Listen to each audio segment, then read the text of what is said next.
I would just love to pray. Is that cool? Yeah, it is because it's church. Awesome. Let's pray, which is just, man, we're just going to go talk to God and ask him to be here this morning. All right. God, we thank you so much for this morning that even itself, Jesus, it isn't even promised to us, but by your love and by your grace, we're here. And I know that there are a lot of us who have entered into this room having even said something that hurt someone else with their words. But God, I pray that today you would let us know just what it means to be a people who are faithful with our words, who build up others with our words, and who think about the weight of the words that we say, God. I pray this in your name. Amen. I haven't started yet. We have a question. Yes. Okay, yes. I will say that before I get started. The girls did it the exact same way, like just rushing, spilling water. The boys were like careful, and I dare I say, never spilled one drop. And the boys lost. But it's because the girls were just more about speed than they were about excellence. And the guys tried really hard to be, so they lost. But anyways, let's play a game. Another one. Let's play Guess Tyler's age. 56, 56, 35, 37, 47. I'm 33. Guys, I'm 33 years old. Thank you. Maybe you said something, but I didn't hear one lower than 35, which breaks my heart a little bit. I heard a 56. If you said 56, I know that Megan said you belong here, but you don't belong here. Okay. But real quick, I have made a lot of mistakes in my life. I have had a lot of different girlfriends and broke up with them in very mean ways. I have done a lot of mistakes. I've made a lot of really dumb decisions. I've gotten me in a lot of trouble that honestly didn't know that I can get in that much trouble. But the number one thing that I regret, the number one thing is actually how I've used my words in my life. That is it. Not the dumb mistakes I did or the pranks that I pulled. It is more the things I've said. But here's the thing. I'm not good at coming up with examples on the spot. You know, like if you say, oh yeah, I'm really good at like dad jokes. Okay, well, then give me one. I won't have one ready to go. So instead, when I was working on this message, I got a text from my wife at 5 o'clock in the morning because I'm a morning person. We can throw it on the screen there. The text said this, said, hey, I can't sleep. So I said, oh, perfect. Then you can help me. And I asked her, what is a recent example of me being stupid with my words or wanting to get the last word in or something? She said, dun, da, da, da. It needs to be recent? Preferably, but it doesn't have to be. Okay, give me a bit. And this is what I saw for 20 minutes. Next slide. She went on and on and on with stories about how I have been dumb and hurtful with my words. And at the end of it, I literally said, that was not fun. I felt really bad about myself. And she goes, yeah, well, self-reflection often isn't fun, to be fair. And so I'm going to tell you guys a few actual stories of recent years and recent memory that I've said some dumb, hurtful things. Some of them are funny, I think. Some of them are not. The point, I want you guys to hear me on this. The point is not to glorify the things I've said. The point is to show you this. We are all working to grow closer to Jesus. And I'm not perfect at all. These are things that I should not have said that I said. But I want you guys to know that I'm not saying this to say, hey, you should go home and say this. That's not at all. I'm not perfect. And here are real examples of where I have fallen short. So there's three. There's two stories. And one of them is a twofer. It's a bonus, if you will. But here's the first one. And I'm just going to read these because my wife sent me these messages and one of them said exactly as she said them, okay? All right. She said, we had moved the couch. And I said, it's still a little crooked. Okay, so for those of you who don't know, my wife likes to redecorate things, move things around. It makes it feel like you have a new room, you know, even though we don't buy any new furniture. I do not like being bossed around, and I do not like chores. So when my wife said, hey, it's still crooked, I was fed up at this point because we had not just moved the couch, we had moved everything. And so I said, question. So I blew up and I said, do it yourself. She was also 36 weeks pregnant at the time, which makes it a lot worse, okay? So you don't make pregnant women move anything. You do it no matter what it is, guys. Hopefully you won't need that for another like 20, 30 years or so. All right.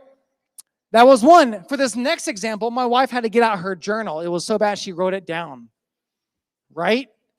That's how you know it's really bad. Yes, thank you. Okay, this is a direct quote. Zach, who is our current 6-year-old son, I don't know how old he was, maybe 4 or 5 at this point. Zach got a comic book, which we love superhero movies. We love that stuff, but we also love comics, like real superhero fans. And it was really long. And so I was trying to explain to my 4 or 5-year-old, hey, when we get home, we can read part of it. We're not going to finish it. We will get ready for bed, and then we'll pick it back up at bedtime. I did not say, no, we're not reading it. I said, yeah, we'll read it in chunks, basically. So yes. But Zach was not understanding. And he was whining and complaining because he also wanted to play, which was fine. We did not say no to that. But he didn't understand the fact that we were breaking it up, right, between when we got home and then when we would read it at bedtime. In our house, you can cry. That's fine to cry. But if you whine and complain, you can go to your room and whine and complain all you want. I don't want to hear it. You can cry. That's great. It's an emotion. We can process sadness. But if you want to complain, do it somewhere else. I don't really need to be involved with that. That's just how I am. That's it. And so he was whining and complaining, and I was losing my cool, to say it very nicely. He was not understanding this, and I snapped, to also put it nicely, and I said, it's not rocket science. He was 4 or 5, so not cool. And this is the twofer part of the story. My wife looked at me, and she said, that was rude. And I knew it, right? My defense mechanism is to shut it down. So I said, just stop it. Just stop. And then this is my wife's journal, right? I told him he's just like his mom. Yeah, you're married. You get it. If you have a spouse or if you have a boyfriend or girlfriend, do not ever compare them to their parents, okay? Just don't do it. My wife is a generous, kind, loving woman, but she knows how to get at you with words. She said, you're just like your mom. And you know what I said? Yeah. She said, you're just like your mom. And I said, so are you, which is just dumb. It's like saying, well, you too, like a childish remark. But I called her, like, yeah, you're like my mom also. After a few words in argument form, it came out that I didn't mean it. I just knew what to say to get her upset. You ever done that before? You know what to say to get like under someone's skin. It's not good, and we're going to talk about that in just a little bit, but I knew exactly in that moment what to say, so I said it, even though I didn't mean it. Fact, the majority of our lives are built around words. And guess what? You have freedom to say exactly what you want to at any given point. Now, there are things you should not say. There are legitimate bad words, right? There are bad words that your household says you should not use, and you should honor and obey your parents when it comes to those. The problem with that rule as a black and white statement is that if you go to a friend's house and they have different rules about what's a bad word, you might come home saying those, right? My house growing up was the bad word house. And so friends would come home to their own homes after hanging out at my house and say these words, and we would get phone calls. Probably like I do now from some parents as well. But the problem with just this rule, hey, don't say bad words, is that every household has a different idea. Now, I'm going to say this a few times so we don't miss it. Do not go home and say bad words. Are you going to go home and say bad words? No, you're not. Someone said yes. Just so we're clear, and this is being recorded, I'm saying no. But what if the bigger problem is not just the words that we say, but instead the heart behind them? Now, hear me out on this. It is bad to say some certain words in our houses, and I do not want you guys to go use those. But because there are certain words that have been labeled bad, we feel like it's okay to get away with some other things that we don't address very often. I think these things are actually worse. Because while the rules may be different from house to house, I think that there is one thing that should be the same across everybody's house, everybody's hearts, is that is the intention behind the words. It's not as much to think about the content of what you say, but how you say it. We want to be a people, we want to be followers of Jesus who prioritize our character over the content of what we say.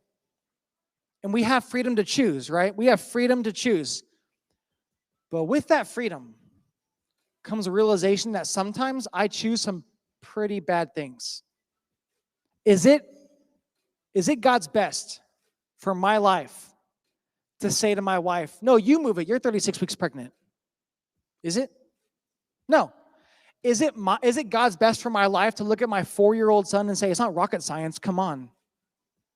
No, it is not. This is what we call sin. Sin is anything less than God's best for my life. My words I've said are very sinful because I have hurt people and I've said things I should not have. But if we can be a people who focus on who you are before we focus on what you say, I think a lot of things can actually be fixed. I'm going to say it again. I don't think that you should go home and say bad words because Tyler said, it doesn't matter what we say. Did not say that. I said we are ignoring an entire part of the conversation because we don't see them as bad. Here's my point. I think that calling someone an idiot is worse than saying a bad word. I do. And here's why. Bad words are bad. Don't say them, listen to your parents. But I'm calling someone an idiot. Here's exactly why I think that's way worse than saying any sort of cuss word at home. And we need to stop calling people idiots and stupid and cutting them down. Here's why. You're here on this earth for 2 reasons. Number 1, because God wanted you here. That's it. You don't, as you exist and you have like your talents and your passions and your giftings, you do not offer God anything he lacks. God is perfect without you. He doesn't need you. But he wanted you here. We have a slide with these things on it. He wanted you here. Now, we have a slide with these things on it, right, guys? Okay. Now, he also gives us this command, and this is the other reason why you were here. He wants you to lead people around you back to him. As humanity, as just guys and girls, we have all gotten away from God, right? All you need to do is like look at the pain and hurt around us. And as Christians, as followers of Jesus, we are called to lead people back to him. So, if that's what we're here to do, then that means that whatever you do in life, whether you become a teacher, whether you become a lawyer, whatever it is, whether you are in after school, like if you're in basketball, if you are, in a study group doing homework with some friends, whatever it is that you do, people are the mission. You are called to love people and point them back to God, no matter what it is. At camp, we talked about it this way. Well, no matter what you do, you were a Christian first. So I'm a Christian who happens to play soccer. I'm a Christian, me, Tyler, I'm a Christian who happens to have kids. I'm a Christian who just happens to be a husband. Your identity, first and foremost, is that you are a follower of Jesus. And when we do that, we understand that people are the mission. So why then is calling someone an idiot worse than saying just a flippant cuss word, which is also bad? I'm not saying go home and do that. Because when you cut someone down, you are actively going against the very mission of God. And if there's one giant thing I've learned from the Bible is that for those who go against God, it typically does not work out well for them. Just go read any story in the Old Testament. People are the mission. And with your words, some of you, even me, and I'm right there with you, that's why I shared my stories with you. We are actively working against God in this world. It hits a little different when we think about it like that, doesn't it? When we call someone an idiot, that's not what God says about them. When we call someone a loser or not cool enough. If you were at camp, you heard me share a story of me in 5th grade get told verbatim in public that I was not cool enough to fit in with a certain group. 5th grade, that was 21 years ago. And I can tell you exactly who was saying it, where we were standing, exactly what was happening.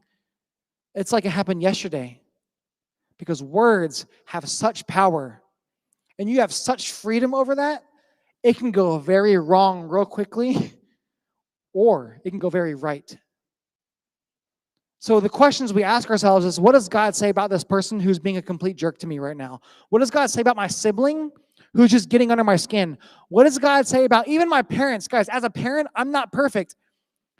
What does God say about my parents who are getting the whole situation wrong and they're assuming I'm at fault when I'm not? What does God say about all those people who I just want to scream at and tear down with my words because it makes me feel better?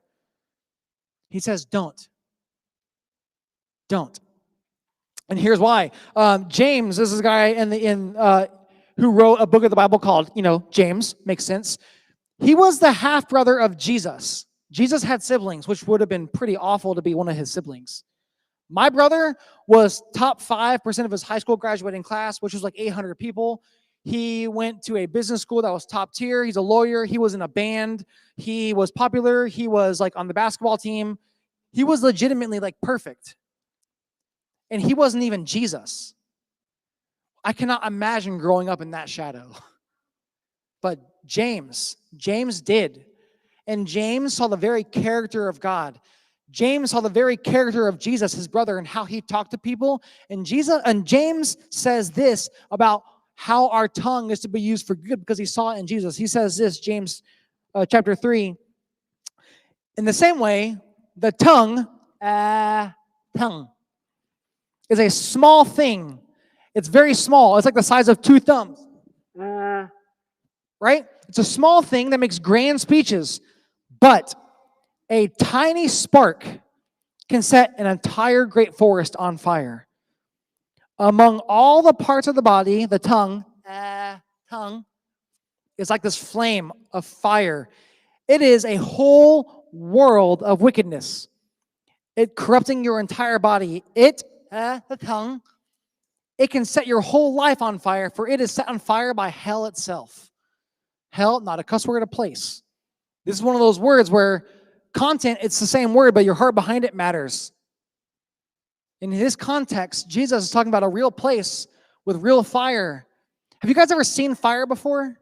Have you guys seen ever like a house on fire before? When I was in elementary school, I was in 4th or 5th grade at this point, and the lunchroom was full of 1st through 5th graders. Across the street, 50 yards away, there was a house that was on fire during lunch. And it wasn't like a bricked off wall. It was a glass wall because that's where the doors were. So all these like 1st through 5th graders could see this house on fire, and it was chaos. We were all screaming, panicking, running around like chickens with our heads cut off. It was crazy.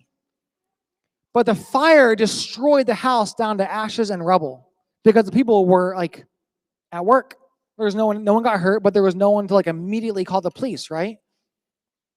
Guess what? The tongue, this is a tongue. This is literally, you can get anything on Amazon. This is an actual tongue. Yeah. You want to have the tongue? What's wrong with you? I'm just kidding. It's a fake tongue, but it's a real fake tongue on Amazon. If you use words the wrong way, you will watch the relationships you have with friends, with siblings, with parents, even strangers who are the very mission that we're here for. You will see relationships with those people turn to ashes and rubble because your tongue has the ability to literally cast the fire of hell at someone and make them go away from God. That's pressure. A lot of us had things to say to our siblings 4 hours ago.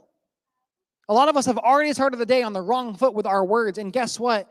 A lot of us may leave here and say some things to our parents that we shouldn't. And here's how I know that, because you and me, we cannot control our tongues. We really can't. I do not have the capacity or the self-control to control the small spark that can ruin an entire forest. So how do we do that then? What's the next step? How do we actually learn to control such a small thing? How do we control that so it doesn't wreak havoc on the world around us?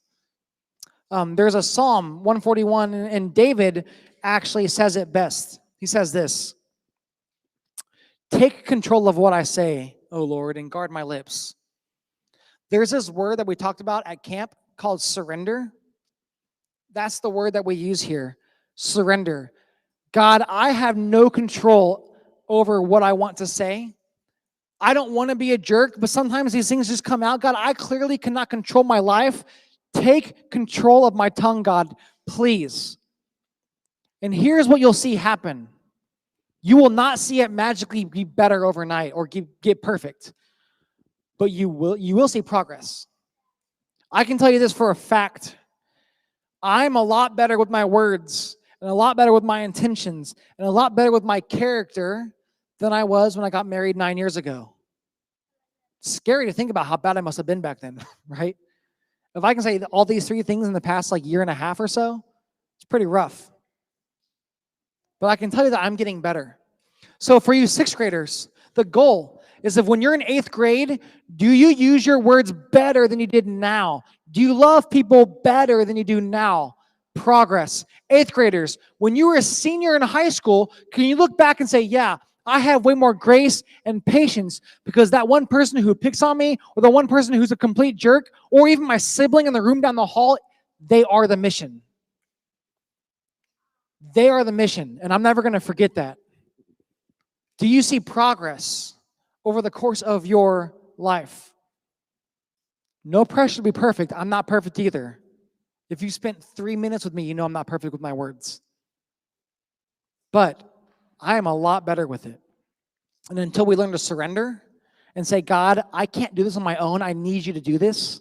I give you complete authority, Jesus, to take my words and to get rid of the things I want to say instead.